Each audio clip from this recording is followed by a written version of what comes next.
मैं नॉवेल से सिर्फ इन जे बारे में थोड़ी रोशनी विझां। नॉवेल एक वॾी ऐं विशाल पकड़ वारी रचना आहे जा हक़ीक़ी ज़िंदगीअ खे चिटे थी। नॉवेल हिकु साहित्य रूप आहे ऐं साहित्य आहे भाषा ज़रिए जीवन में जगत जो इज़हार। असां जेको बि पंहिंजे परिदृश्य आसे पासे ॾिसंदा आहियूं, नॉवेल उनजो हिकिड़ो प्रारूप या उनजी भूमिका खे बचियल उहो हिकिड़ो आईनो आहे जेको समाज में ज़िंदगी जे आसे पासे गुज़रे थो, उहो असां नॉवेल में पढ़ूं था। शिल्प हिकु कलाकार जे लिहाज़ खां बि नॉवेल ॿिन्ही अदबी रूपनि जे भेट में वधीक सहज आहे। नॉवेल में शब्दार्थ उनजा एतिरा सुठा हूंदा आहिनि, बारीकी एतिरी हूंदी आहे। कहाणी में पढ़ंदा आहियूं वो जंगल गया, लेकिन नॉवेल में हू घरां निकितो, हुन चप्पल पातो, हुन दर बंदि कयो, इहो सॼो बारीकी सां विवरण हूंदो आहे। इन करे नॉवेल वधीक सरल और सहज आहे। नॉवेल नवीस लेखक बि ॿियनि कलाकारनि ज़रिए सिरजणहार आहे। जेको नॉवेल लिखे थो उहो नॉवेल जे कलाकारनि खे ईअं जीवित करे हले थो, गॾो गॾु ईअं लॻे थो नॉवेल असांजे रूम में असांजे आसे पासे घुमनि था। हू जीवन खे जीअं ॾिसे थो अहिड़े ई मॉडल पंहिंजी रचनाउनि में पैदा करे थो। लेखक जेको आहे उहो जेको ॾिसे थो उहो पंहिंजी रचनाउनि खे उन आधार ते लिखे थो।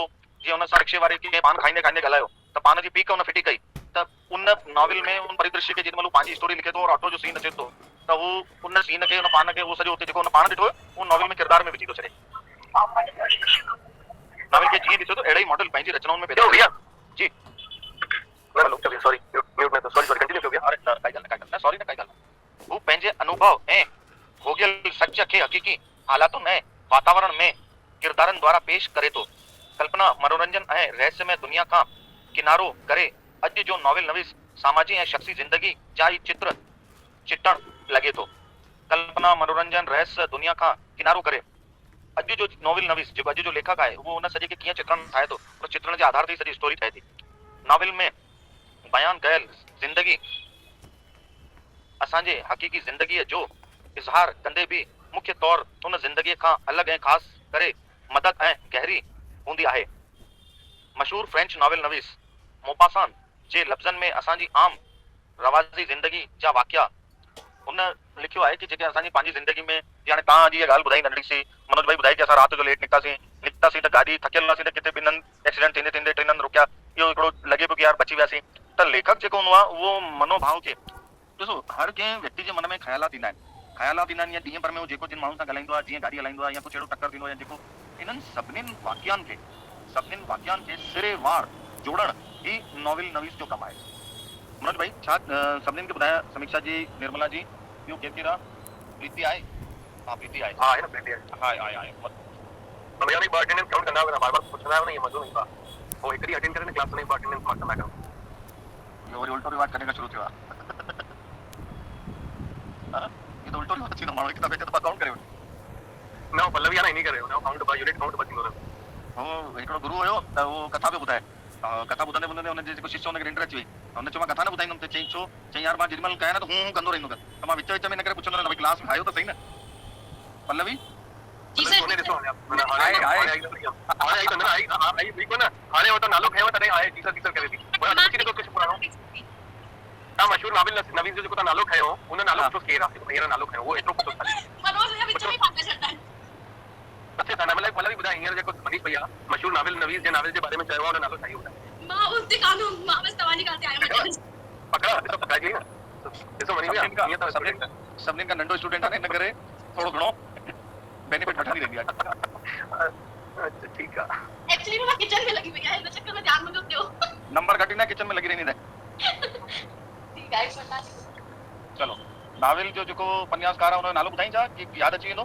हां ना ॿुधाए सर। हां मोपिन मोपासान नॉवेल नवीस मोपासान जे लफ़्ज़नि में असांजी रवाजी ज़िंदगीअ जा वाक़िया बिल्कुलु ओचितो थींदड़ हक़ीक़ी बयान सां भी ठहकंदड़ अण बणियल बहितरीन भैया तत्वनि सां भरियल आहिनि। उन्हनि में उछारो आहे, आज़ाद ऐं अंतर विरोध आहे। ज़िंदगी में इन्हनि सभिनीनि वारदातुनि खे सेंडरी हैपनिंग सिरे हेठि गॾु करे सघिजे थो।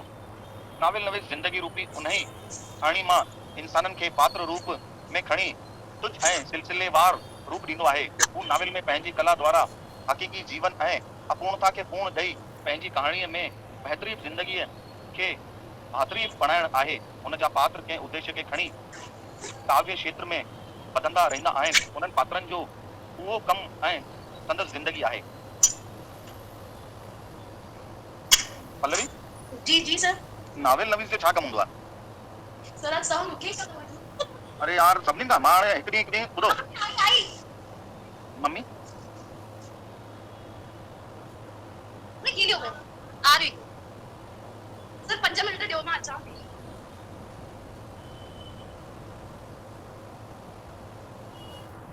नावेल नवीस ज़िंदगी रूपी उन्हनि कहाणियुनि मां इंसाननि जे पात्र रूप खे खणी करे तो जंहिं सिलसिलेवार जीअं मां तव्हां सभिनीनि खे ॿुधायो कि स्टोरी हूंदी आहे त स्टोरी में केॾीमहिल बि काई बि शइ न विझी छॾिबी आहे उनखे सिलसिलेवार खणबो आहे। जीअं सुबुह जो सिज निकिरे थो, सिज जी रोशनी कमरे में पए थी और रमेश उन रोशनी जेके हुनजी अखियुनि ते पइनि थियूं उन खां उथे थो, उथण खां पोइ सनान ते वञे थो या कोई नौकर हुनखे चांहि ॾेई थो वञे, त जेॾीमहिल स्टोरी ठहींदी आहे न त स्टोरी में सिलसिलेवार ॻाल्हियूं जुड़णु खपनि। ईअं न कि रोशनी पए थी त हू हाणे सुम्हण थो वञे, त इहो जीअं हथ जी जॻह ते लॻंदो, चप जी जॻह ते लॻंदो, त उन प्रकार स्टोरी बि ईअं ई आहे कि जेका शइ जिते ऐड थी आहे उनखे सिलसिलेवार चयो वियो आहे। रियल लाइफ को जुड़नी खपे अची वई तव्हां? चलो ठीकु आहे। मां हाणे रोज़ हिकु ॼणे खां 5 मिंट सॼी ब्रीफ वठंदोमांव, ठीकु आहे?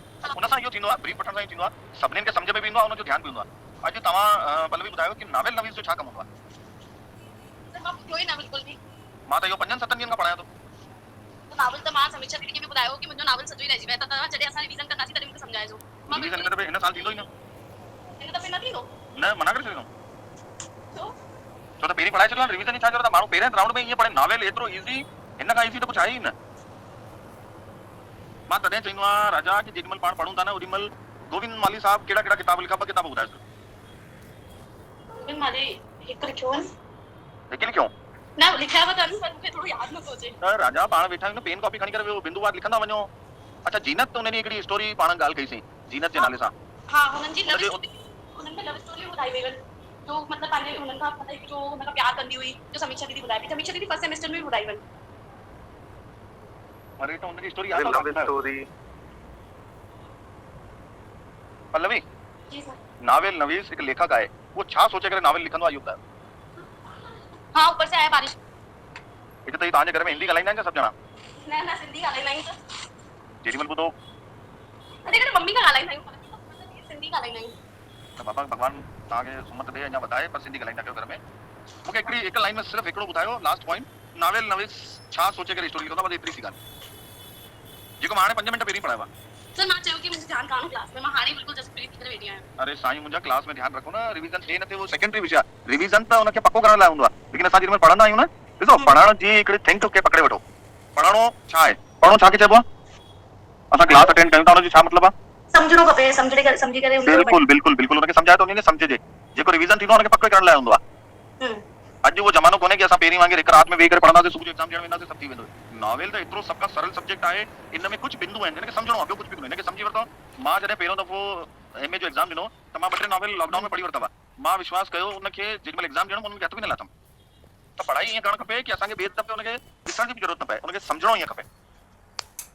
थोरो सो ध्यानु ॾींदो त सुठो रहंदो। मां रोज़ हिकु ॼणे खां हाणे 5 मिंटनि जी ब्रीफ वठंदोमांव। जरूर तव्हां सभु तयार रहिजो, पोइ ओॾीमहिल इहो न चइजो कि कल्ह मूंखां पुछो, अॼु वरी छो था पुछो। मां चाहियां थो कि तव्हां हिकु दफ़ो एतिरो पढ़ी वञो कि तव्हांखे रिवीजन जी ज़रूरत ई न पए। मनीष भैया जी जी साईं। हिकु टाइम हिकु फिक्स तव्हां ॿुधाए सघंदा छा, छोकी पोइ हुनजे लाइ सभु कमनि खे मतिलबु सेट करिणो पवंदो। तव्हां ॿुधायो सभु ॼणा मिली करे जेको मतिलबु न हिकु ॼणो करे ॿुधाए, पाण उहो टाइम फिक्स था करे छॾियूं भई 8:30 खां 9:30, 7:15 खां 8:15, तव्हां सभु मिली करे हिन 2 टाइमनि में ॿुधाए छॾो। हाँ भैया भले 7:30 खां 8:30 अगरि सभु फटेबल हुजनि त हलंदो। न मूंखे एक्चुअली छा आहे 8:20 ते किथे वञिणो पवंदो आहे। अच्छा मां 8:30 वारो इन करे पुछंदो, 7:30 खां 8:15 बेस्ट हुजे त ठीकु आहे, उहो एक्चुअली बेस्ट टाइम रहंदो। ठीकु आहे भैया, पोइ मां रोटी जल्दी ठाहींदसि। 7 खां वठी करे 8 बजे ताईं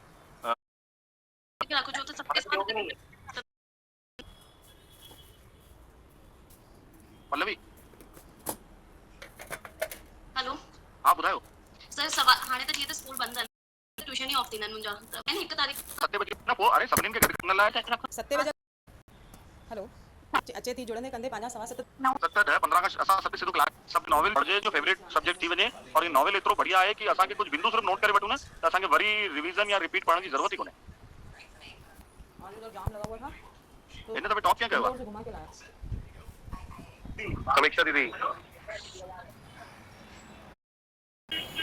थर्ड में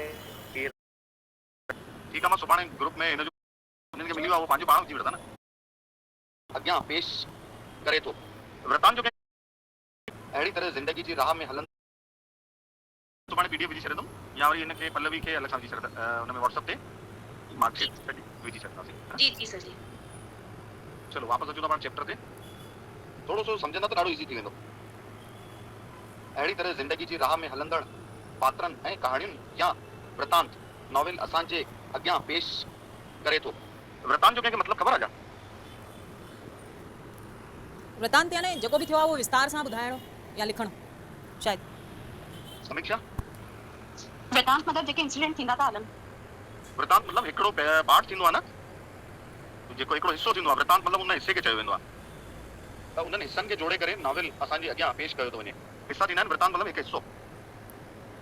उन लाइ पात्रनि जे जीवन चित्रण में समान जो जड़ अकुल न करे कॉपी न करे नॉवेल नवीस पात्रनि जी भावनाउनि ऐं उन्हनि जे हृदय जे एहसासनि जो ही चित्र परिदृश्य असांखे ॿुधाए थो। नॉवेल आत्मा खोज आहे। जेकी कुझु असां आहियूं उन ई ॻाल्हि सां नॉवेल ज़ोर ॾिए थो। इन करे हू साहित्य रूपी ज़िंदगी जे हक़ीक़त जे वेझो आहे।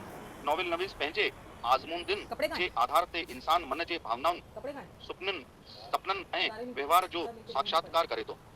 घणी दफ़ा असां सपना ॾिसंदा आहियूं, कुझु असां कल्पना कंदा आहियूं। उन कल्पना में हिकु पात्र तयारु थींदो आहे। पात्र जे अॻितां उहा सॼी स्टोरी खे ठाहियो वञिबो आहे। ठाहिण खां पोइ उन्हनि में कुझु अञा वृतांत कुझु एपिसोड जोड़िया वेंदा आहिनि। वृतांत मतिलबु एपिसोड उन्हनि खे जोड़ियो वेंदो आहे। त ईअं करे सॼो नॉवेल ठहींदो आहे। और नॉवेल रचनात्मक कलात्मक ऐं इंट्रस्टिंग ठहे इन लाइ कुझु न कुझु जेके वॾा साहित्यकार आहिनि उन्हनि पंहिंजी कला खे ईअं ज़ाहिर कयो आहे। जेको चित्र ठाहींदो आहे, जीअं चित्रकार आहे, चित्र ठाहींदो आहे त उहो सॼी अहिड़ी कल्पना सां ठाहींदो आहे कि सिज बि निकिरे थो, हुनजी रोशनी जा रंग एतिरा बढ़िया भरंदो आहे कि माण्हू ॾिसी करे आनंद अची वञे कि यार छा पेंटिंग कयल आहे। त जेको नॉवेल लिखंदो आहे उनजो बि इहो प्रयास हूंदो आहे कि मां स्टोरी खे एतिरो घुमावदार एतिरो ठाहियां कि माण्हुनि जो इंट्रस्ट लगातार लॻो पियो हुजे। जीअं कोई ड्रामो हूंदो आहे त ड्रामो एतिरो सुठो हूंदो आहे कि माण्हू मतिलबु उनखे हिकु मिंट लाइ बि उनखे कोई बाथरूम बि अचे थो त मां उन ॾींहुं ॾिठमि आर्तवार ॾींहुं कि कंहिं माण्हू ॾाढो वेठो हुयो। मां पुछियोमांसि छा थियो? त चई यार मां 5 मिंट में वञिणो आहे लेकिन मां हिनखे मिस नथो करणु चाहियां हिन स्टोरी खे। त जेॾीमहिल नॉवेल लिखण वारो जेॾीमहिल नॉवेल लिखंदो आहे त हू बि इहो ई प्रयास कंदो आहे कि मां हिन सॼे जेको परिदृश्य लिखां थो, जेका कहाणी लिखां थो, जंहिंमें शब्दार्थ जोड़ियां थो, जंहिंमें वृतांत एपिसोड और पात्रनि खे मां खयो आहे। पात्रनि जे एहसासनि, जीअं पात्र आहे रमेश खे इहो अहसास थो थिए कि मां हीउ ग़लति कमु कयो मनोज सां गॾु और हीअं थियणु खपंदो हुयो, हूअं थियणु खपो, मां हुनखे पेमेंट करायांसि त उहो विदेश न वञे। इहे जेके अहसास थींदा आहिनि न, इहे अहसास जेॾीमहिल जोड़िया वेंदा आहिनि तॾहिं हुन पात्रनि में जान और जीवन ईंदो आहे। जान और जीवन जेॾीमहिल ईंदो आहे त पात्र असांखे पंहिंजो पात्र हुन में नज़र अचणु लॻंदो आहे। त इहो हिकु साहित्यकार जी कला हूंदी आहे। उन्हनि जा जेके सपना हूंदा आहिनि, जेको उनजो व्यवहार हूंदो आहे, उनखे असांखे लेखक साहित्यकार साक्षात्कार कराईंदो आहे। इन ई कम में नॉवेल नवीस जो असाधारण कल्पना शक्ति संदत मददगार बणाए थी। नॉवेल पाठकनि खे सभ खां वधीक वणंदड़ साहित्यिक सिप आहे। जेके बि पाठक आहिनि उन्हनि खे जीअं असां चवंदा आहियूं न कि साहित्य पढ़ंदा कयो, सिंधी साहित्य पढ़ंदो त वधंदो, सिंधी साहित्य ते ध्यानु ॾियणु खपे। त सिंधी साहित्य जी सभ खां सरल जेका सिप आहे, जेको बिंदु आहे, उहो आहे नॉवेल। पंहिंजो सभ खां सरल अगरि तव्हां एग्ज़ाम में नंबर अगरि करणु था चाहियो, सिर्फ़ु हिनखे सिलसिलेवार जेको लिखंदो, जेके एग्ज़ाम में कंहिं साहित्यकार जा पुस्तक पुछंदा आहिनि, उन पुस्तकनि जो हिन जो पेपर कीअं ठहींदो आहे। जीअं 2 मिंट लाइ गोविंद माली जो पाण क्वेश्चन अचे थो त उन जा 6 किताबनि जो हिकु ॿ पैराग्राफ लिखणो, हुनजो विवरण लिखणो किताब जो कि हिन ही किताब लिखियो त ही हिन सन में लिखियईं, हिन सन में लिखियईं त हिनखे हिन किताब जे बारे में ही अवार्ड मिलियो। अवार्ड सां गॾु हिन में हुन जेको कुरीतियूं हूंदियूं आहिनि समाज में, उन जे लाइ या नारी शक्ति जे लाइ ही किताब लिखियो हुयो कि नारियुनि खे मान सम्मान मिलणु खपे और सती प्रथा बंदि थियणु खपे और ॿियूं जेके ॻाल्हियूं आहिनि समाज में, दहेज प्रथा, इहे ख़तमु। कुल मिलाए हुन इहो नारी जे खे समर्पित कंदे लिखियो आहे। त अहिड़ो हिकिड़ो पैराग्राफ और हुनजी ॻाल्हियूं, जीअं हिकिड़ो झोपड़ी करे हिकिड़ो आहे या ग़रीबनि जो वरसो आहे नॉवेल आहे, त हुन में ग़रीबनि जी झोपड़ी में छा हूंदो आहे। ग़रीब ॾाढा ख़ुशकिस्मत हूंदा आहिनि, उहे बिना टेंशन जे जीअंदा आहिनि ऐं उन्हनि जी झोपड़ी में कोई सोनो चांदी बि न हूंदो आहे, उन्हनि खे टेंशन न हूंदो आहे ऐं सभु मिली करे हुनजी झोपड़ी ठाराईंदा आहिनि, हिक ॿिए सां कक पन सां ठाराईंदा आहिनि। ऐं सुबुह जो जेॾीमहिल उन्हनि खे उथाइण जी बि ज़रूरत न हूंदी आहे, रोशनी सिधो बारीक बारीक उन्हनि जे कमु हुन में झोपड़ी में ईंदी आहे ऐं झोपड़ी में उन्हनि खे कोई सामान ॻोल्हण जी ज़रूरत न पवंदी आहे, छो त हूंदी नंढड़ी आहे, काई बि सामान किथे बि रखो ऐं हुन में तालो वालो लॻाइण जी ज़रूरत न पवंदी आहे। ग़रीबी आहे त कुझु अहिड़ो हूंदो बि न। त इहे कुझु बिंदु हुनखे जोड़ण सां हुन जो क्वेश्चन में अहिड़ा 5 किताब, 5 जो हिकु पैराग्राफ लिखियो, इहा इन करे उहो थोरो सो ध्यानु रखण वारी ॻाल्हि आहे। पर सभ खां सरल इहो ई आहे नॉवेल। सभ खां सरल सिर्फ़ आहे नॉवेल। लफ़्ज़ लैटिन भाषा जो नावेला या नावेल्स मां भी निकतल आहे। पल्लवी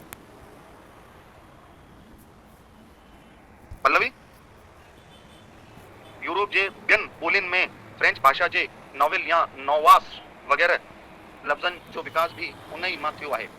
सदीअ वक़्त में असां नॉवेल खे जे माना में खणूं था, उन जी शुरूआत सभ खां अॻु फ्रांस में थी आहे।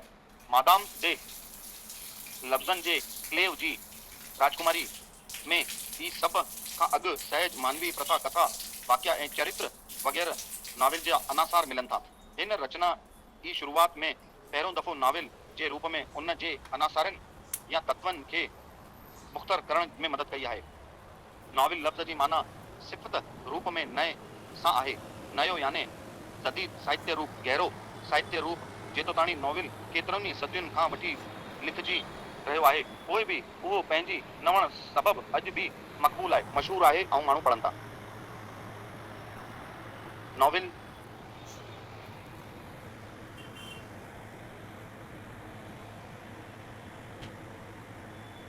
समाज जा सभई तबका हिन साहित्य रूप मां घणो लुफ्त मणनि था। जेॾीमहिल बि वेही करे असां नॉविल खे पढ़ूं था त असांखे लुफ्त मिले थो, आनंद अचे थो। त घणनि ई वरियनि खां इहो लिखियो वियो आहे, लिखंदा रहिया आहिनि, लेकिन असांखे अॼु बि पढ़ण जी जिज्ञासा आहे, आनंद आहे, छो त इसमें हर दफ़े हर समय अनुसार नओं पढ़ अचे थो। स्मार्ट वर्क जीअं असां थींदो आहे न कि माण्हू जीअं जीअं वॾो थींदो थो वञे त स्मार्ट वर्क कंदो थो वञे, त उन्ही प्रकार हिन में बि सुधार थींदो वियो आहे। लफ़्ज़ जोड़िया विया आहिनि ॿियनि भाषाउनि, जीअं चेयर शब्द जेको आहे उहो अंग्रेजी शब्द न आहे, उहो अंग्रेजी में ॿी भाषा मां आयल शब्द आहे। उन्ही प्रकार ॿियनि ॿोलियुनि जा शब्द ॿियनि ॿोलियुनि में समायल ईंदा आहिनि, ॿियनि ॿोलियुनि जा शब्द ॿियनि ॿोलियुनि में ईंदा वेंदा रहंदा आहिनि। त घणेई दफ़ा इहो विस्तार हलंदो रहियो आहे। त भाषा जे विस्तार जी जेॾीमहिल ॻाल्हि थींदी आहे त हुन में शब्दनि जो विकास थींदो रहंदो आहे। उन्ही प्रकार जेॾीमहिल नाविलनि जो विकास थींदो आहे त हुन में नई स्टोरियूं, नई ॻाल्हियूं। पहिरीं जेॾीमहिल असां स्टोरी अॼु खां जेॾीमहिल सिंध में माण्हू हुया त उहो जेॾीमहिल स्टोरी नाविल लिखंदा हुआ त ओॾीमहिल अचण वञण जो साधन टांगे खे या जेको बि पशु आहे उनखे मञियो वेंदो हुयो, जेको सवारी रूपी ठही सघंदो हुयो। लेकिन समय जीअं जीअं मटियो त उन खां पोइ साइकिल जो दौरु आयो। साइकिल जे दौर खां पोइ माण्हू घणी दफ़ा असां अॼु खां 50 साल पोइ हलंदासीं त इहो पढ़ण में ईंदो यार लैंप पोस्ट जे हेठां वेही करे पढ़ाई कई आहे। माण्हू बगीचनि में वेंदा हुआ, उते लैंप पोस्ट जे हेठां वेही करे पढ़ंदा हुआ, छो त घर में लालटेन जी रोशनी में न पढ़ी सघंदा। त हाणे माण्हू घर में वेठो आहे त जेॾीमहिल स्टोरी लिखे थो त एसी वारी स्टोरी जोड़े थो और घर में लाइट आहे और कार सां अचे थो और कार जो हॉर्न वॼो त ख़बर पई रमेश जा पापा स्टेशन खां ड्राइवर वठी अचनि थो। त जेॾीमहिल उहो स्टोरी लिखनि था त इहो सभु धीरे धीरे स्मार्ट वर्क थींदो वियो आहे। त उन प्रकार नाविलनि जो बि विकास थींदो रहियो आहे और नाविलनि जे विकास सां स्टोरी बि ओड़ी तरह मॉडिफाई थींदी रही आहे। पब क्लब इहे हाणे शब्द जुड़ंदा विया आहिनि। पहिरीं बाग बगीचा और घरूं पंचायतूं चौपालूं इहे जुड़ंदा हुआ, त हाणे थिएटर, पब, कैसिनो, अहिड़ा शब्द, स्विमिंग और हाणे जेके घुमण फिरण जा जेके फार्म हाउस आहिनि, नॉविलनि में इहो जुड़ाव थींदो रहियो आहे। इहो हमेशह समय जो बदिलाव आहे और जीअं जीअं वर्क स्मार्ट थींदो वेंदो आहे त जेके पाठक आहिनि उहे बि पढ़ण में ॾाढा इंट्रस्टेड थियनि था। पल्लवी जी जी सर। मां हींअर जेको पुछां पियो कि हीउ जेको नॉविल शब्द आहे इहो किथां आयल आहे? नॉवल शब्द सर रियल स्टोरी सां जुड़ियल आहे। जो भी मतलब लेखक लिखे थो त हुनमें मतलब पंहिंजा भाव और मतलब जो हुनखां गॾु नाविल लफ़्ज़ लैटिन भाषा जे नावेले या नॉविल्स मां ही निकतल आहे। यूरोप जे ॿियनि ॿोलियुनि में फ्रेंच भाषा जे नॉविल या नोवास वग़ैरह लफ़्ज़नि जो विकास बि उन ई मां थियल आहे। त कहिड़ी भाषा मां निकतल आहे नाविल शब्द? लैटिन जी छा ॿुधायो त यूरोन यारो लैटिन चए पियो यार, तुम्हारी छाती चए पई यार पल्लवी। ॿी भाषाउनि मां निकतल आहे। हुनखे कुछ सही सही चए भाई। अरे क्या हाणे लिखंदी न लिखा नथी। वो चाहे जेको दिमाग़ आहे उनमें उहो शब्द और उहा बुक वेठल हुजे, लेकिन उहा जेका स्टोरी आहे नॉविल नवीस जी असां जेॾीमहिल ॻाल्हि था कयूं त नॉविल नवीस जी ॻाल्हि कयूं था त असांखे ख़बर हुजणु खपे कि नॉविल नवीस छा सोचे करे लिखंदो आहे। हलो हाँ ॿुधायो सर। असां जेॾीमहिल बि पढ़ूं या जेॾीमहिल सम्झण जी ॻाल्हि अचे त असां इहो प्रयास कयूं कि असांखे एतिरी सरलता सां हिकिड़ी कहाणी वांगुरु नॉविल नवीस जो जीवन, उहो छा सोचंदो आहे, उहो किरदार कीअं सेट कंदो आहे, सामाजिक जेके परिदृश्य ॾिसे थो उन्हनि खे कीअं जोड़े करे कीअं समायोजित करे थो, नॉविल लिखण जे टाइम उनजी छा सोच रहे थी। घणेई दफ़ा असां आंसर जेको पुछंदा आहियूं उहो न ॿुधायूं, लेकिन उन जे जॻह ते बि जानकारी ॾींदा आहियूं त साम्हूं वारे कॉपी चेक करण वारे खे लॻंदो आहे कि हिनखे नॉविल जी सॼी जानकारी आहे। और मां सभिनीनि सां इहो अर्ज़ु उमेद आहे कि तव्हां नॉविल सब्जेक्ट जेको आहे उहो ईअं पढ़ी वठो, उहो तव्हांजी ईअं रमिजी वञे। असां कोई पाठ कंदा आहियूं, हिकिड़ी कविता पढ़ंदा आहियूं या 2 मिंट लाइ जीअं हनुमान चालीसा जो पाठ कंदा आहियूं, त असां जेॾीमहिल उनखे ढंग सां ॿुधंदा आहियूं और उनखे रटंदा आहियूं त उहो घणी दफ़ा बुक साम्हूं बि न हुजे त बि असांखे उहा चौपायूं चवण में सहूलियत थी वेंदी आहे। त नॉविल एतिरो सरल और कहाणी आहे, कहाणी इनखे सरलता सां सम्झी वठो त तव्हांखे एग्ज़ाम में पढ़ण जी बि ज़रूरत न पवंदी। ही एतिरो सरल सब्जेक्ट आहे। सिर्फ़ु हिन जी बुनियाद खे सम्झी वठो कि नॉविल नवीस छा आहे, नॉविल छा आहे, नॉविल जा 3 बिंदु छा हूंदा आहिनि। इहे कुझु ॻाल्हियूं तव्हां नोट करे वठंदा न, तव्हांखे मतलब रिवीजन की भी जरूरत ना है। चलो अॼु जी हिनखे समाप्त कयूं था अॼु क्लास खे ऐं सुभाणे 7 लॻे मनीष भैया जी भाई। नावेल जा जेके 3 बिंदु आहिनि उहे अनासर, जुज़ा ऐं सिन्फ़, इहे 3 ॻाल्हियूं आहिनि न। सिर्फ़ हा सिर्फ़ है ना। हा तव्हां हिनखे नोट कंदा वेंदा न। ये पाण पहिरें दफ़े में पढ़ियोसीं कि रिथा हूंदी आहे मतलब जेके जेके बिंदु मेन है ना उन्हनि खे असां नोट करे वठंदासीं न त उहे असांखे अॻिते कमु ईंदा। और मां त तव्हांखे जे हिसाब सां ॾिसां थो न तव्हां सभिनीनि खे, तव्हां इहो न सोचो महिरबानी करे कि तव्हां सिर्फ़ु MA था कयो, तव्हां सोचो कि असां हाणे बसि नॉवेल नवीस मतिलबु असां साहित्यकार जी भूमिका में ईंदासीं और असांजो लिखणु सोचणु सम्झणु उन तरीक़े सां हुजणु खपे। त उहो कॾहिं थींदो आहे जीअं असां कंहिंसां गॾु रहंदा आहियूं या कंहिंखे पढ़ंदा आहियूं त उहो उन तरह जो असांजो सोचणु ठहींदो वेंदो आहे। असां अगरि कंहिं स्कूल में जीअं हाणे समीक्षा जी आहिनि कंहिं स्कूल में पढ़ाईंदा आहिनि, स्कूल में पढ़ाईंदा आहिनि त हिन जेॾीमहिल केॾीमहिल वेही करे सोचंदा सम्झंदा त हीअ हिकु टीचर जी भांति स्वभाव करे सोचंदा त अॻिते कीअं असांखे रिप्लाई ॾियणो आहे उहो प्लस अॻिते छा थींदो इहो जेको पढ़े थो हिनजो कीअं जीवन ठहींदो त असां साहित्यकार जे रूप में सोचणु शुरू कंदासीं त असांखे सब्जेक्ट ॾाढो ईज़ी थी वेंदो। चलो आयो लाल सभई चओ झूलेलाल। जय झूलेलाल। झूलेलाल। कल ठीकु सुभाणे आहे, सुभाणे 7:10 खां 7:15 जे विच में सभु जुड़ी वेंदासीं। सुभाणे 7 ऐं जीअं अॼु मां पल्लवी खां सवाल पुछा आहिनि, मां सुभाणे ॿिए कंहिं किरदार खां पुछंदुमि, थी सघे तो पल्लवी खां बि पुछां। पुछण सां इहो रहंदो आहे कि सभिनीनि खे सम्झ में बि ईंदो आहे ऐं क्रॉस क्वेश्चन सां ॾाढो जल्दी पॉइंट में कैच थींदो आहे। हीअ हिकिड़ी फिलोसफी आहे। पढ़ाईंदा शायद हाँ, चंदन दादलानी जी या दादलानी जी पढ़ाईंदा। फर्स्ट पेपर जेको तव्हां पढ़ींदा पाण उहो ई त पढ़ूं था पिया, हुनजा बेसिक्स जो ई हूंदो आहे कि माण्हू बेसिक्स पढ़ंदो रहे, बेसिक्स सां हुनजो दिमाग़ में उनजी क्रिएट थींदी आहे ऐं केॾी महिल काई ॻाल्हि जोड़नी हूंदी आहे त हुनजो मस्तिष्क एतिरो क्रिएटिव हुजणु खपे।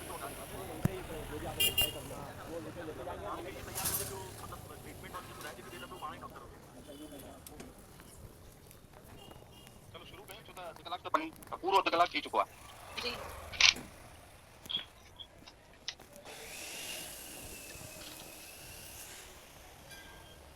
पाण हुननि कहिड़ो पैराग्राफ छॾियो थी?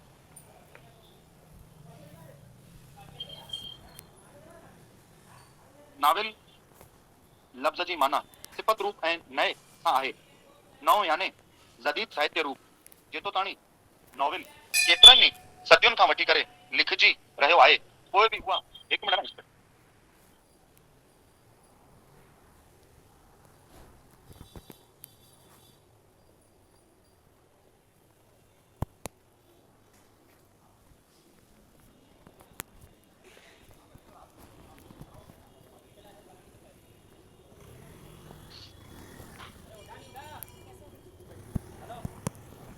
जय झूलेलाल लिखजी रहियो आहे, पोइ बि उहो पंहिंजी नवण सबबि अॼु बि मक़बूल आहे। नॉवेल जी वसूफ़ या व्याख्या। नॉवेल खे पूरी तरह सम्झण जा ॿ तरीक़ा आहिनि। पहिरियों उनजी चेतना भूमि ऐं ॿियो शिल्प विधान टेक्निक।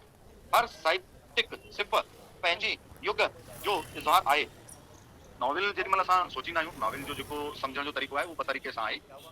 पहिरियों आहे उनजी भूमि जेका बैकग्राउंड जेको ठहींदो आहे न, बैकग्राउंड जीअं दहेज तलाक मर्डर राजनीति जेको बेसिक उनजी भूमि ठहींदी आहे जंहिं ते उहो सॼो स्ट्रक्चर धीरे धीरे उनजा पात्र तयारु थींदा ऐं पात्रनि जा जेके किरदार जेके आहिनि उन्हनि खे कहिड़ा कहिड़ा पात्रनि खे ॾिना वेंदा, रमेश खे छा ठाहियो वेंदो, त इहा जेको भूमि जेको चइबो आहे जंहिंखे चेतना जेका सोच आहे असांजी उहो कंहिंजे इर्द गिर्द घुमंदी उनखे।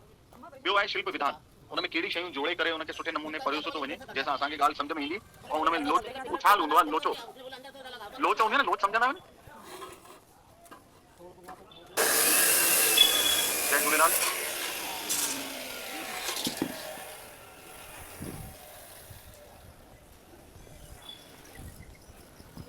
लोच सम्झंदा आहियो न, उछाल लोच। जी जी जीअं या जीअं जीअं उठाव अचणु। हाँ, हिकु दफ़ो हेठि वेंदो आहे हिकु दफ़ो मथे अचे थो। उछाल हेठि मथे जी हूंदी आहे जीअं लहर ईंदी आहे। हाँ लहर अरे लेखक छा कंदो आहे, लेखक छा कंदो आहे केॾी महिल बिल्कुलु हिकिड़ो शांति को दौर ॾेखारींदो आहे, अंधेरे वारो शांति को माण्हू चुपचाप वेठो आहे और ॿिए पासे हिकदमि अहिड़ी पार्टी और अहिड़ो शोशा ॾेखारे छॾंदो आहे त हिनखे उछाल चइबो आहे। केॾी महिल त माण्हू खे ॾेखारींदो आहे कि बसि हाणे मरण वारो आहे और पोइ ॾेखारींदो आहे ॿियनि खे जीवन थो ॾे। त इहा जेका उछाल आहे इहा अधिकतर साहित्यकार पंहिंजे हुनमें खणी ईंदा आहिनि, लेखणी में ईअं तयारु कंदा आहिनि।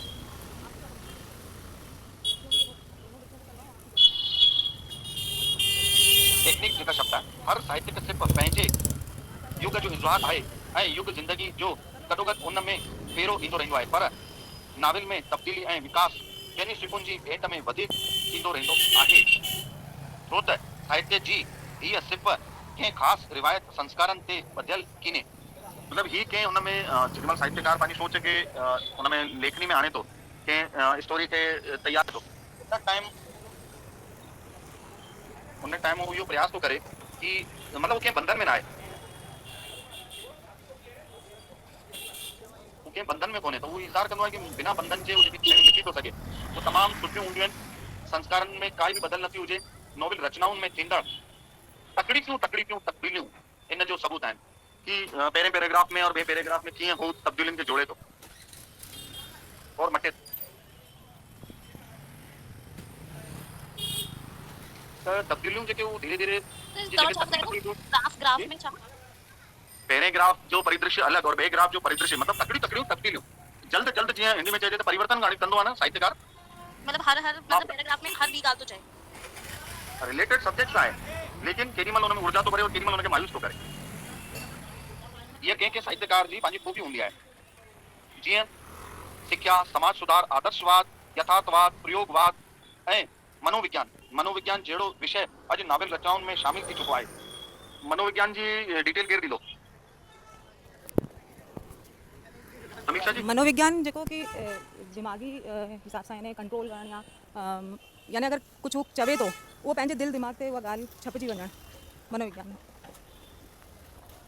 मनोविज्ञानिक रूप सां यानी कि उहो जेका ॻाल्हि खे अध्ययन करे ऐं ॿुधाए थो हिकु तरह सां उहो पंहिंजे दिमाग़ खे जोड़े रखे थो हुनखे मतिलबु मां शायदि चवणु सम्झ नथी चई सघां गहराई सां अध्ययन करे करे उनखे व्यक्त करणु मानसिक रूप सां हुनखे अटैच करणु मन और व्यवहारिक बातों को मनोवैज्ञानिक का जोड़न उन जो अध्ययन करन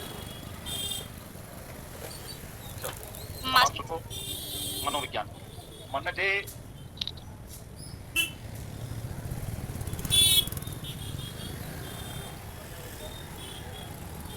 मनोविज्ञान जहिड़ो विषय अॼु नॉवेल रचना में अची चुको आहे नॉवेल रचना में थींदड़ उन ई तकड़ी फेरे सबब आहे इहो मां ॿुधायो न कि फेर थो पाराए अॼु ईअं थियो अॼु उअं थियो जेको तकड़ो फेर थो पाराए उहो ॿुधाए थो नॉवेल जी परिभाषा ऐं उन जी रचना जे विषय बाबति काफ़ी मतभेद आहिनि छो त नॉवेल बाबति धार लेखकनि पंहिंजे निराले अनुभव ऐं तजुर्बे मुताबिक़ पंहिंजी सम्झाइणी ॾियण जी कोशिश कई आहे रिचर्डसन इंसानी व्यवहार जे इज़हार लाइ फील्डिंग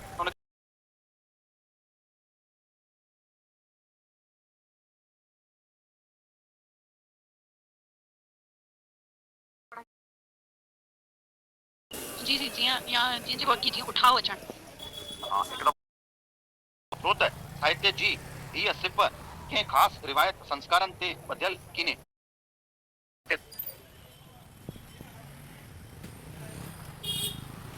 त तब्दीलियूं जेके हू धीरे धीरे परिवर्तन कंदो आहे न साहित्यकार मतलब हर मतलब पैराग्राफ में हर ॿी ॻाल्हि तो चए मनोविज्ञान जहिड़ो विषय अॼु नॉवेल रचनाउनि में शामिल थी चुको आहे मनोविज्ञान जी डिटेल केरु ॾींदो समीक्षा जी मनोविज्ञान जेको कि दिमाग़ी हिसाब सां यानी कंट्रोल करणु या यानी अगरि कुझु हू चवे थो उहो पंहिंजे दिलि दिमाग़ ते उहा ॻाल्हि छपिजी वञणु मनोविज्ञान मनोविज्ञानिक रूप सां यानी कि उहो जेका ॻाल्हि खे अध्ययन करे ऐं ॿुधाए थो हिकु तरह सां उहो पंहिंजे दिमाग़ खे जोड़े रखे थो हुनखे मतिलबु मां शायदि चवणु सम्झ नथी चई सघां गहराई सां अध्ययन करे करे उनखे व्यक्त करणु मानसिक रूप सां हुनखे अटैच करणु मन और व्यवहारिक बातों को मनोवैज्ञानिक का जोड़न उन जो अध्ययन करन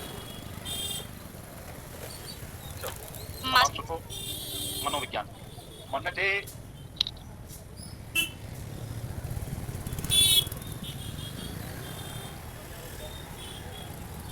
मनोविज्ञान जहिड़ो विषय अॼु नॉवेल रचना में अची चुको आहे नॉवेल रचना में थींदड़ उन ई तकड़ी फेरे सबब आहे इहो मां ॿुधायो न कि फेर थो पाराए अॼु ईअं थियो अॼु उअं थियो जेको तकड़ो फेर थो पाराए उहो ॿुधाए थो नॉवेल जी परिभाषा ऐं उन जी रचना जे विषय बाबति काफ़ी मतभेद आहिनि छो त नॉवेल बाबति धार लेखकनि पंहिंजे निराले अनुभव ऐं तजुर्बे मुताबिक़ पंहिंजी सम्झाइणी ॾियण जी कोशिश कई आहे रिचर्डसन इंसानी व्यवहार जे इज़हार लाइ फील्डिंग उनखे मनुष्य जे व्यवहार खे सुधारण लाइ डिंकस सामाजिक ख़राबियुनि जी ओघड़ लाइ ऐं वरी टोलक विदुर ज़रिए धन कमाइण लाइ नावेलनि जी रचना कई आहे अॼु जो जीअं कमर्शियल युग आहे उन में नावेल खे कमर्शियली रूप बि उन्हनि तयारु करण जी कोशिशि कई आहे कि अॼु जो जेको पाठक आहे अॼु जो जेको पढ़ंदड़ सामाजिक माण्हू आहे उहो पढ़ंदो बि रहे ऐं वधंदो बि रहे और उन मतिलबु वधंदड़ ईअं रहे कि हू लगातार नॉवेलनि में जीअं छा थींदो आहे कंहिं तव्हां नॉवेल पढ़ंदा हूंदो कंहिं नॉवेल नवीस जो नालो हलंदो आहे और उनजो नॉवेल आहे उन नॉवेल छॾिणो ई न जीअं असां कंहिं फिल्म खे ॾिसंदा आहियूं अॼु जीअं असां फिल्मुनि में ॾिसंदा आहियूं कि हिन जो डायरेक्टर केरु आहे अरे भाई सुभाष यार हिन जी फिल्म त छॾी न ॾाढी सुठी आहे उन प्रकार नॉवेलनि में बि हिननि जो तमामु सुठो इज़हार करण वारो सम्झाइण वारो उनजी स्टोरी खे ॾाढो सुठे नमूने परोसण वारो जेके नाविल नवीस आहिनि उन्हनि अॼु कमर्शियल बि हिनखे पंहिंजो ठाहे रखियो आहे। त उहो जीअं जीअं उन्हनि खे टाइम मिलंदो आहे त हर 3 महीने में पंहिंजो 4 महीने में हिकिड़ो नॉवल लॉन्च कंदा आहिनि। इहो बि ॿुधाइणु चाहियां थो कि भई नॉवलनि में बि अॼु ॾाढी सारी कलाऊं अची वियूं आहिनि। हक़ीक़त इहा बि आहे त सदा विकास कंदड़ हिन साहित्य सिफ़ खे कंहिं बि हिकु परिभाषा जे क़ैद में क़ाबू करणु सरल कमु न आहे। कोई बि अलॻि अलॻि विद्वाननि जे व्याख्याउनि ऐं परिभाषाउनि मां नावेल जे रूप ऐं उनजी ज़रूरी अना सारनि जी ॼाण ज़रूरु पवे थी। राल्फ फॉक्स साहित्यकार लिखे थो, व्याख्या ॾींदे लिखे थो, नॉविल रुगो अफ़सानवासी नसुर न आहे, उहो जीवन जो नकुल आहे। केवल साहित्य जेको नॉविल आहे उहो हिकिड़ी स्टोरी कोन्हे जेका हिकु कल्पना सां तयारु थियल आहे। माण्हुनि जे किरदारनि खे ॾिसी करे उनखे नॉविल में किरदार ॾिना विया आहिनि। जेको माण्हू अॼु पंहिंजी रिवाज़ी ज़िंदगी में जीए थो उन सॼे खे जोड़े करे हिन खे नॉविल में परिदृश्य दर्पण जेको उनजो नकुल आहे, नकलीपन आहे, उहो हिन में दर्शायो थो वञे। नॉविल लिखण जी कला जो उहो रूप आहे जो इंसान खे सम्झण ऐं ज़ाहिर करण जी कोशिश करे थो। इंसान खे सम्झाइण जा घणेई तरीक़ा हूंदा आहिनि। ॾाढा सारा माण्हू लेख पढ़ंदा आहिनि। अॼु असां फिल्मूं ॾिसूं था, स्टारनि खे ॾिसूं था, उन प्रकार नॉविलनि में बि जेके हीरो हूंदा आहिनि उन्हनि जो जेको किरदार हूंदो आहे उनखे असां पंहिंजे जीवन में उन्हनि जी सुठाइयुनि खे अपनाइण जी कोशिशि कंदा आहियूं। इहो बि हिकिड़ो परिदृश्य आहे। नाविल लिखण जी कला जो उहो रूप आहे जो इंसान खे सम्झाइण ऐं ज़ाहिर करण जी कोशिशि करे थो। कविता, नाटक, सिनेमा, चित्रकला या संगीत द्वारा पेश कयल जीवन यथार्थ खां नॉविल जो यथार्थ निरालो आहे। मथियूं कलाऊं भले यथार्थ जे अहिड़ियुनि पहलुनि खे ज़ाहिर कंदियूं हुजनि जेके नाविल जे पहुच खां परे आहिनि, पर पोइ बि कंहिं हिकु पुरुष स्त्री या ॿार जे संपूर्ण जीवन जो चितो इन करे इज़हार करण में इन्हनि मां बि केतिरा ई कारगर न आहिनि जेतिरो नाविल कला आहे। सिनेमा में जीअं मारकुट आहे, बम, गोलियूं, पिस्तौल ऐं जेका उन्हनि जी भाषा आहे, उन सभिनीनि खां वधीक ॾिसण खां वधीक जेका मन खे ठाहींदी आहे उहा आहे लिखियल खे पढ़णु। हे किताब खे पढ़ंदा आहियूं त असां पंहिंजो समय ॾेई करे और जेतिरी देरि चाहियूं असां उहे 10 लाइनूं 15 लाइनूं पढ़ी था सघूं, 5 पेज पढ़ी था सघूं। फिल्म में त छा थींदो आहे, असांजो मन हुजे न लेकिन हलंदी रहंदी आहे। त इहे नाटक आहे, नाटक ॾिसूं था, विच में कंहिंसां ॻाल्हायूं था, हिन में ई आहे कि असां कंहिंसां ॻाल्हायूं नथा छो त असां पढ़ूं था, पढ़ण में पंहिंजी हिकिड़ी महिनत था कयूं। त इहो कारगर आहे। जेका नाविल कला आहे उहा तमामु कारगर आहे। मतिलबु त नाविल जूं केतिरियूं ई व्याख्याऊं मिलनि थियूं। नाविल हिन सदीअ जो सभ खां वधीक लोकप्रिय साहित्य रूप हुजण सबबि उन जो रूप तमामु तकिड़ो बदिलजंदो रहे थो। इन करे नाविल जे इन ई तकिड़े बदिलजंदड़ रूप खे पकड़णु आलोचक लाइ मुश्किल थी पियो आहे। अॼु पहिरीं छा थींदो, कोई नाविल लिखंदा हुआ त उनजो आलोचक उनजी सॼी समीक्षा करे असांखे ॿुधाईंदो हुयो कि आलोचक हुन ते छंड करणु कंदो हुयो। छंड सम्झंदा आहियो न, छंड करणु, हुनजी मिस्टेक्स। हलो प्रीति जी सर, ॿुधायो छंड करणु छा थींदी आहे? मतलब असां कोई भी टॉपिक पढ़ूं था या जो भी मतलब पढ़ी करे उनमें जो असां कमी ॿुधाए सघूं था हुनखे छंड करणु चइबी आहे कि किथे कहिड़ी ग़लती आहे। समीक्षा जी साईं ॿुधायो। हाँ, छंड करण आलोचना आलोचना करण माना कि उन में जेकियूं कमियूं महसूस कयूं वञनि थियूं, जिते क्लियरिटी न आहे, उहो सॼियूं कमियूं उन्हनि खे डिस्कस करे करे नॉवेल नवीस सां ऐं उनखे नेक्स्ट अॻिते ते उनखे सुधार करण जे लाइ सजेस्ट कयो वञे कि भई हिन तरह जेके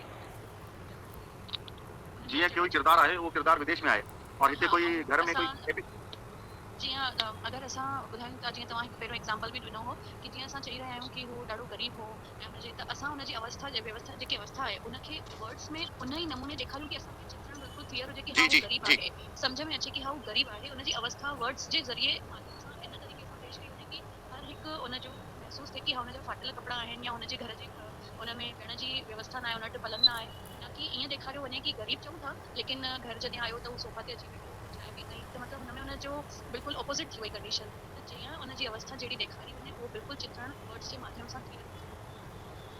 हाँ, वो मैच थियणु खपे, उहा मेन ॻाल्हि आहे। हाँ, त उहे कमियूं किरदार खे ॾेखारण था वञो कि ॾाढो बीमार हुयो ऐं पुट विदेश में अथसि, लेकिन ॿिए परिदृश्य में ॾेखारियूं था त उहो अची करे हॉस्पिटल में बीठो हुयो। त इहो लेखक खे इहो सम्झाइणो पवंदो कि इहो विदेश हुयो त केॾी महिल आयो, कीअं आयो, हुनखे कीअं ख़बर पई। त उहो हिकिड़ो स्टोरी खे मैच करण लाइ उहो साहित्यकार जो इहो धर्म आहे कि उहो उन ॻाल्हि खे मैच कनेक्टिविटी हुजे। हाँ, मैच करणो हुजे, कनेक्टिविटी ॾेखारींदड़ हुजे कि उन खां पोइ डायरेक्ट बस। हाँ, उन खां पोइ बि जेके छंड कढण वारा माण्हू आहिनि, जेके आलोचक आहिनि, उहो हुन ते पंहिंजी लिखंदा आहिनि। और सभ खां सुठो हूंदो आहे हिकु सुठे खुले दिमाग़ वारे साहित्यकार नॉवेल नवीस लाइ ॾाढो ज़रूरी आहे कि उनजी जेको उहो लिखे थो। जीअं मां विच में हींअर कोई हिंदी लेखक खे पढ़ियो पिए त मां ॾिठो ॾाढो तकिड़ो पियो हले, तकिड़ो ईअं तकिड़ो पियो कि हीअं थियो पोइ हीअं थियो, पोइ हीअं थियो। त मूंखे ॾाढो अजीब सो लॻियो पियो कि अॼु असां सॼो विज्ञान जे मथां आयो। जेको नॉवेल उनजी आहे लेकिन स्टोरी जे बजाय हुन सॼो विज्ञान ॿुधायो आहे। लेकिन छा असांजा स्टूडेंट छा असांजा मां हुनजो हींअर रिव्यू कयां जेको तर्जुमो कयां पियो न हलो जी जी जी भैया जेको मां हुनजो हिकु मिनट बीजो हिकु कॉल आहे मां हिकु सेकेंड लॻायां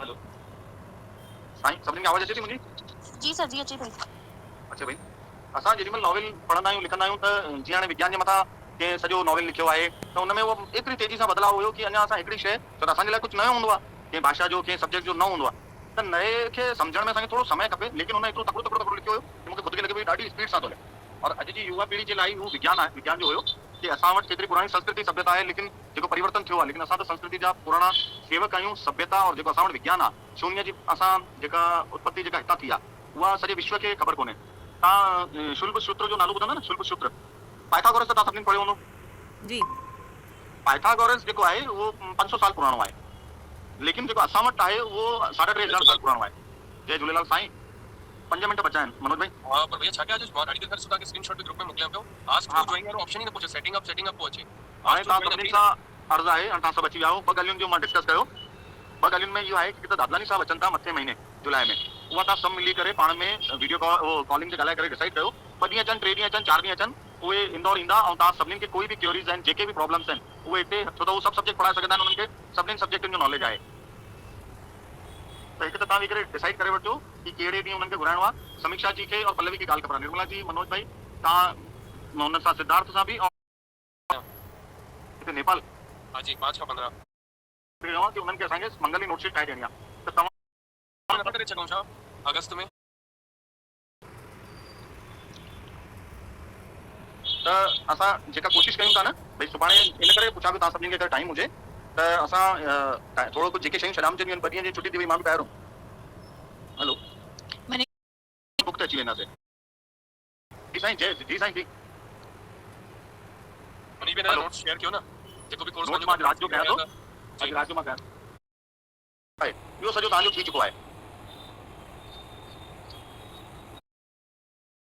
अॼु रात जो मां कयां ठीक है जेके दादानी साहब की पुस्तक पढ़ी है उन जो भी अगर मिली वने पाण के पीडीएफ हाँ ॿियो मां हिकु 7 ॾींहं वारो जेको आहे न पाण हाणे कोशिशि कंदासीं मंडे खां उहो सॼो एक्सप्लेन करे वठंदासीं बेसिक तव्हांखे सॼो नॉवेल छा आहे नॉवेल जी घणी सिपूं आहिनि हुनजा घणा तरीक़ा आहिनि साहित्यकार छा सोचे करे हुनखे पंहिंजी स्टोरी खे क्रिएट कंदो आहे किरदारनि खे इहो जेको बेसिक आहे इहो सॼो तव्हांजो थी चुको आहे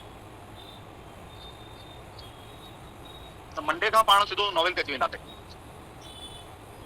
ठीक है हलो ठीकु जी आहे भैया जी जी न अॼु जी क्लास खे पाण हिते विराम ॾियूं था ठीक है सर ठीकु आहे ऐं सुभाणे खे तव्हांखे अगरि लॻे त सुभाणे ॿुधाइजो न त वरी मंडे खां सिधो नॉवेल ते ई शुरू कंदासीं ठीक है सर